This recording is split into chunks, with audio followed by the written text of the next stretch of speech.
Uniform na nahimo ka. And you know what? So in the Bible, we are created in His likeness to walk in Him. But you know what? When Paul admonished the church in Ephesians, he understand so on in the book of Ephesians chapter 2, the emphasize at verse number 8 that by grace, in verse 8 in the Bible, number 1, for by grace are you saved through faith. Ang desire ni Paul sa Christian o mga tao, number 1, ang desires ni Paul sa mga tao is to complete Christian living. Paul outlined 3 works that involved in a complete Christian life. Naghimog tulog outline si Paul sa book of Ephesians chapter 2, verse 8 and 9. 3 works of Apostle Paul to complete in our Christian life. Sa itong kinabuhi, gusto na kumplito. Amen? Lami ba yung tao na kumplito gipon? Ismailin mo pa, kumplito ba? Di ba naman talaga? Amen? Nito nagsoon ang babae mula ka, kumplito ang sandal. Kita na mo, ang tigas sa sinilas, ang usa sandal, dili kumplito. Di ba? Mabito na ulit tao mo sa Bible, sa Genesis chapter 3 niya, kung ang tao kung mga kami nyo, dili kumplito.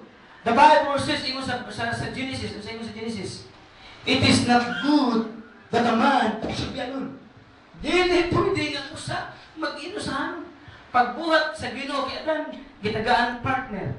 Paingon sa Ginoo, Adan, ang imo kapika sa Imo sa Bible, complete imo sa Bible, and these two shall be one flesh. Importante isong kumpleto na. Amen?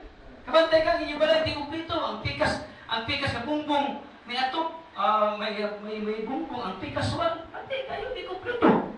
Kaya pa sa Joseph building ron di kumpleto. Doon ay building wala ito, bumbong. Dili, I mean, so importante nga kumpleto ta.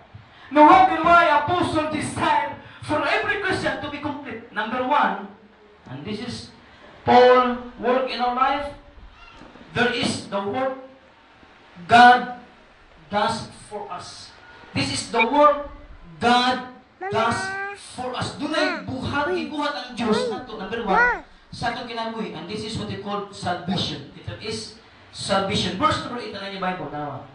Ang primero gi-admonish ni Paul sa Ephesians, ang kalawasan because the work God does for us is salvation. Tanawa yung Bible, verse 8. Tanawa. The Bible says, for what? By grace are we saved through faith. Now, try to look. Listen. Dili gid maluwas ang tao, walay po to. Amen? Listen. Uniform na nahimo ka. And you know what? So in the Bible, we are created in His likeness to walk in Him. But you know what? When Paul admonished the church in Ephesians, he understand so on in the book of Ephesians chapter 2, the emphasize at verse number 8 that by grace, in verse 8 in the Bible, number 1, for by grace are you saved through faith. Ang desire ni Paul sa Christian o mga tao, number 1, ang desires ni Paul sa mga tao is to complete Christian living. Paul outlined 3 works that involved in a complete Christian life. Naghimog tulog outline si Paul sa book of Ephesians chapter 2, verse 8 and 9. 3 works of Apostle Paul to complete in our Christian life. Sa itong kinabuhi, gusto na kumplito. Amen? Lami ba yung tao na kumplito gipon? Ismailin mo pa, kumplito ba? Di ba naman talaga? Amen? Nito nagsoon ang babae mula ka, kumplito ang sandal. Kita na mo, ang tigas sa sinilas, ang usa sandal, dili kumplito. Di ba? Mabito na ulit tao yung sa Bible, sa Genesis chapter 3 niya, kung ang tao kung mga kami nyo, dili kumplito. The Bible says sa Genesis, it is not good that a man should be alone. Dili pwede nga usa mag-inusahan. Pagbuhat sa Ginoo kay Adan, gitagaan partner. Paingon sa Ginoo, Adan, ang imo kapika sa Imo sa Bible, complete imo sa Bible, and these two shall be one flesh. Importante isong kumpleto na. Amen? Kabantay kang inyo balay, di kumpleto. Ang pikas na bumbong, may atop, may bumbong, ang pikas wal, pati kayo di kumpleto. Kaya pa sa Joseph building ron di kumpleto. Doon ay building wala ito, bumbong. Dili, I mean, so importante nga kumpleto ta.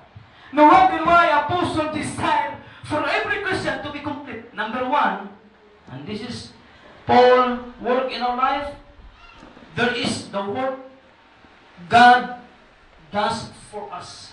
This is the work God does for us. Dunay ibuhat ang Diyos nato, number one, sa atong kinabuhi. And this is what they call salvation. It is salvation. Verse number 8 na yung Bible. Nawa. Ang permero gi-admonish ni Paul sa Ephesians, ang kaluwasan because the work God does for us is salvation. Tanawa yung Bible, verse 8. Tanawa. The Bible says, for what? By grace are we saved through faith. Now, try to look. Listen. Dili gyud maluwas ang tao, walay pagtuo. Amen?